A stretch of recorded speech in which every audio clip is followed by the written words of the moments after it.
Diego Amorim segue com a gente agora no Conexão Brasília e comenta com a gente hoje uma cena que viralizou nos últimos dias nas redes sociais, que é a de funcionários do STF preparando as cadeiras para os ministros se sentarem, Diego.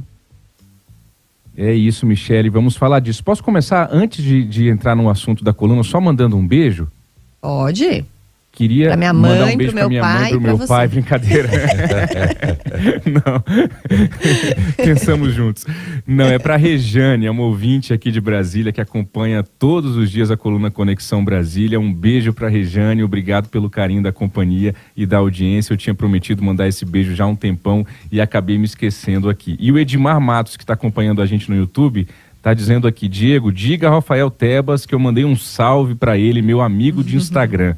Farei isso, viu, Edmar? Rafael Tebas aqui em Brasília agora para toda a rede Nova Brasil FM.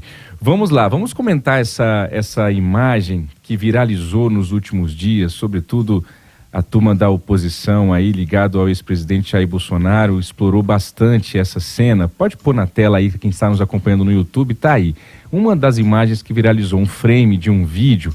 O que é isso? É uma sessão no Supremo Tribunal Federal, aqui em Brasília, na Suprema Corte, e os ministros, os 11 ministros, antes de se sentarem em suas poltronas aqui no plenário da Corte, tem ali alguém segurando essa cadeira para a pessoa sentar. Igual quando você vai em um restaurante um pouquinho mais chique, assim, que tem um cara ali, o garçom, o maître, alguém fica ali esperando você se acomodar na cadeira e ele prepara a cadeirinha assim para você sentar. Quem são esses funcionários? Eles são conhecidos como capinhas aqui no Supremo Tribunal Federal. Por quê? Porque eles usam uma capinha, uma capa preta mesmo, uma toguinha menor do que a dos ministros do Supremo Tribunal Federal. Então, popularmente, informalmente, eles são chamados aqui em Brasília como capinhas. A repercussão foi tão grande dessas imagens que o Supremo Tribunal Federal precisou divulgar uma nota até extensa para o assunto, assim, dizendo inclusive que não existe um profissional no tribunal dedicado exclusivamente a arrumar as togas e empurrar as cadeiras dos ministros. Então, o que é que fazem os capinhas? É bom todo mundo saber disso. São assistentes. Alguns são até promovidos, viu, Michele Nonato? Começam como capinhas, depois vão sendo promovidos internamente nos gabinetes dos ministros. Alguns deles chegam a chefes de gabinete. O ministro Marco Aurélio Mello, por exemplo, teve um chefe de gabinete já aposentado que foi inicialmente seu capinha aqui no Supremo Tribunal Federal. São assessores mais próximos desses ministros, fazem ali um serviço de secretariado, eles preparam os livros quando os ministros usam alguns livros ali como referência durante a sessão, levam os processos de um lado para o outro em carrinhos ali, muitos processos ainda, enfim, está tudo digitalizado hoje em dia, mas tem alguns processos que o ministro quer dar uma olhada na papelada. Aí esses assessores, os capinhas, também fazem esse serviço.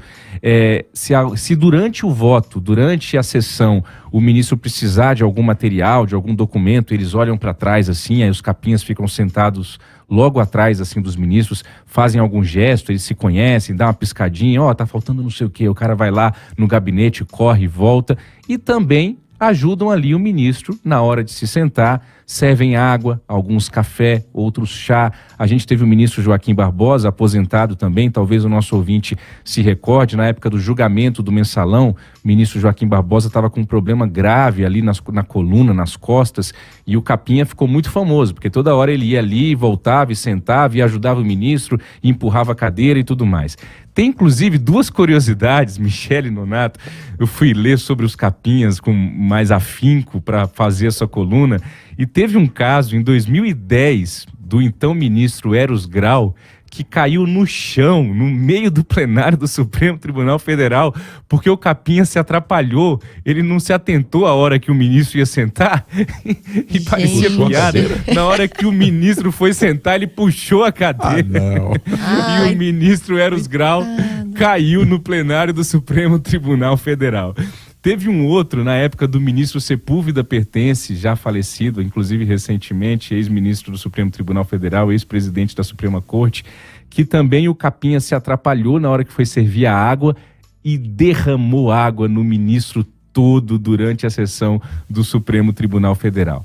Enfim, esse é o serviço do capinha. Eu me lembro que em 2008, eu recém-formado aqui em Brasília, trabalhava até com o Ricardo Noblat aqui em Brasília, e eu cheguei no Supremo Tribunal Federal, me chamou a atenção o trabalho desses capinhas, e eu conversei com cada um dos 11 capinhas da época para fazer uma reportagem. Me lembro que apresentei essa proposta para o Ricardo Noblat, e veja só você, em 2008, ele já me disse: não, guarda isso daí, porque isso aí não é novidade. Todo mundo sabe que existe o capinha no Supremo Tribunal Federal. Isso em 2008. E hoje nós estamos em 2024 aqui falando dos capinhas, porque essa cena viralizou nos últimos dias.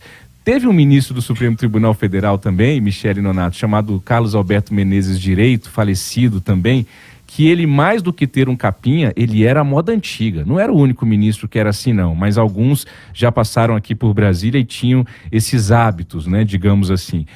Todo mundo do gabinete tinha que se levantar na hora que o ministro entrava no gabinete. O ministro abria a porta do gabinete, todos os funcionários de pé, algo que é parecido com o que acontece também no meio militar, né? Muitos comandantes, muita gente com patente superior, quando chega no ambiente, gosta e até exige, até uma regra, que quem tem a patente mais baixa se levante para recebê-lo.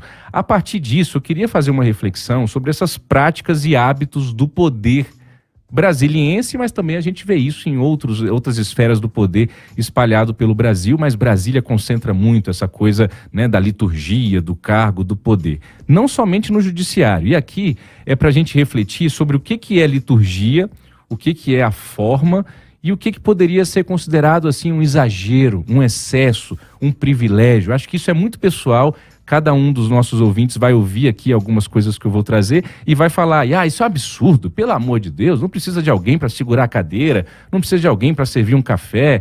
Enfim, são hábitos, são normas que acabaram sendo estabelecidas em Brasília, costumes do poder, e que, de fato, muitos esbarram na linha muito tênue ali entre o que é um privilégio e o que é uma liturgia por si só. Ainda no judiciário, a gente tem funcionários de tribunais superiores, esse eu acho demais, mas já dei minha opinião aqui, nem queria dar. Mas esse tem funcionários de tribunais superiores que carregam as malas dos ministros quando eles vão viajar nos aeroportos. Você talvez já tenha visto essa cena. Eu já vi aqui em Brasília mais de uma vez.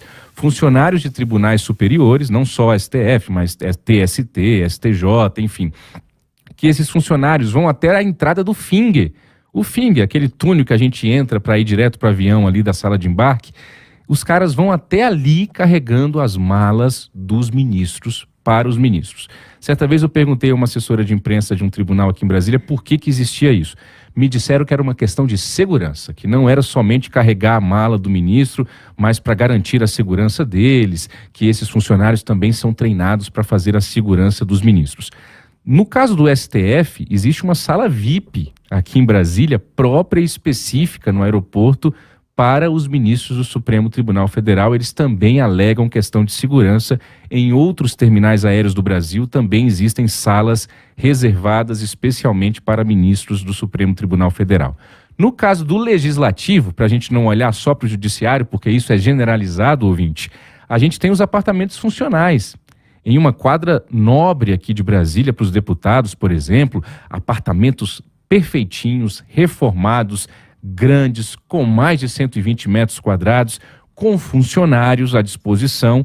Lembrando que a boa parte desses parlamentares fica em Brasília somente de terça a quinta-feira, mas de segunda a segunda, 24 horas por dia, 30 dias por mês, 365 dias por ano, nós todos, eu, você, Michele Nonato, bancamos esses apartamentos funcionais. Já surgiram alternativas aqui, mas que nunca andaram. Por exemplo, olha, vamos dar um apartamento funcional só para quem mora em Brasília mesmo, para quem fica aqui, para quem traz a família, para aqueles que vêm terça de manhã e volta quinta à noite. Vamos fazer o seguinte, vamos colocar um voucher aqui num hotel de Brasília, vamos alugar um Airbnb, né, um apartamento, um apart-hotel, mas manter um apartamento com funcionários, com manutenção, com reforma periódica, que é o que acontece em Brasília, para o camarada ficar 2 noites por semana aqui, bancado pelo nosso dinheiro, é demais. No Legislativo, a gente tem a cota parlamentar, que é um assunto que eu adoro, que eu falo muito aqui na coluna, que é um dinheiro além do salário e além da verba de gabinete, que os deputados e os senadores têm direito para gastar com quase tudo que você imaginar. Tem as residências oficiais da Câmara, do Senado, os presidentes, que é na beira do lago, um casão com piscina, comida, bebida. No Executivo, tem os tapetes vermelhos do Palácio do Planalto. O presidente Lula passeia ali pelos tapetes vermelhos, o presidente Lula porque é o presidente da vez, mas qualquer presidente, com um monte de carro à disposição, com batedores. Mais uma vez, a questão da segurança é sempre levada em conta, dizem, para garantir toda essa estrutura para um presidente da República. Ministros de Estado que têm os aviões da FAB à disposição, da Força Aérea Brasileira. Aqui temos ainda até a figura dos ascensoristas, né? Que ficam dentro dos elevadores em Brasília, viu, Michele Nonato? Apertando o botãozinho para o excelentíssimo deputado, senador. Qual andar que o senhor vai? 7º andar, tá bom. Qual andar que o senhor vai? 12º andar. E vai lá o cidadão apertar o botão para a autoridade. Lá no Vaticano, a gente já viu esse debate acontecer também quando o Papa Francisco assumiu a Cátedra de São Pedro em 2013, no lugar de Bento XVI, e abriu mão de uma série de liturgias do cargo, digamos assim, lá no Vaticano. Finalizo dizendo, Michele Nonato, que todos esses exemplos que eu trouxe são encarados com muita naturalidade aqui em Brasília, mas que nós não podemos perder esse olhar crítico dessa linha tênue do privilégio, porque, no meu entender, o privilégio, essas regalias, é o que começa a cegar uma autoridade, começa a inebriar, ela vai se achando muito importante, ela vai se achando muito poderosa, ela vai se achando muito acima dos outros, muito superior, porque veja só você, eu tenho alguém que segura a cadeira para mim, eu tenho alguém que segura a mala para mim, eu tenho um apartamento à minha disposição, eu tenho um tapete vermelho à minha espera, e isso vai mexendo com a cabeça do cidadão, e há quem diga, e eu concordo muito, que o privilégio é a raiz das outras maledicências e dos outros malefícios que ocorrem em Brasília, incluindo a corrupção, viu, Michele Nonato? Para devolver para vocês, eu conto que aqui mesmo, na Rádio Nova Brasil FM em Brasília, a gente recebe, vocês sabem, ouvinte, uma série de autoridades por semana aqui. Algumas, quando eu vejo, já estão aqui dentro, já subiram, pegaram o elevador, abriram a porta, quando eu vejo já está aqui, ministro, o senhor está aqui, bem-vindo. Outros fazem questão, por meio de suas assessorias, que a gente desça, os espere lá embaixo com muita pompa, bem-vindo, bom dia, ministro, fique à vontade, vamos aqui, eu aperto o botão do elevador para o senhor. Cada um também tem um jeito, mas fato é que tudo isso não tem jeito, inebria, cega um monte de gente e aí é um problema, é um risco, viu, Michele Nonato? E são vários os cenários, né, que a gente não deveria normalizar. Por exemplo, a saída de muita gente lá para o evento do Gilmar Mendes. Quem é que paga tudo isso? Eles não deveriam estar trabalhando em Brasília? Ou vou festejar uma festa junina que dura não sei quanto tempo nas minhas bases. Também não deveria sair de Brasília para fazer isso. Eu não posso sair daqui e festejar por aí, porque eu tenho trabalho para cumprir. Não mesmo. E os tá vendo? A chefe já disse não mesmo. Não tem, Nonato, não tem ninguém segurando a sua cadeira aí para você sentar? Eu acho que não, muito menos o meu paletó. Que isso, então, mano? assim, a gente precisava parar de normalizar. Eu tô contigo nessa, o Diego. É muito absurdo, é muito absurdo. É uma questão que envolve principalmente os poderes públicos, né, com todas essas regalias, mas que essa questão dos pequenos poderes, das pompas, às vezes também na iniciativa privada você vê situações desse tipo. Tem gente que é super simples, acessível, e tem gente que não precisa de tudo do jeito X, Y, Z. Então, mas assim, aí é com o dinheiro dele, né, Michele? Não é com o nosso. Exato, totalmente. Isso. Só para, antes do Diego ir embora, Diego, você mandou um abraço aí para o nosso ouvinte, Larícia de Araçatuba e a Cláudia, que está em Londres, todas dizendo, e nós? Cadê? Cláudia e Larícia, Diego. Pode mandar um Nova beijo Brasil, de Araçatuba a Londres. Nossa Senhora. Cláudia e Larissa, um beijo para vocês. Obrigado pela companhia. E a próxima vez que você for trazer esse tipo de coluna aí, falando desses privilégios, você avisa a gente pra gente tomar, sei lá, um omeprazol antes, porque dá uma gastura, assim, sabe, Diego? Eles gastam e a gente fica aqui com gastrite sozinho, entendeu? Então você avisa antes pra gente se preparar psicologicamente. Valeu, Diego. Pode deixar, combinado, até amanhã. Obrigada, beijo.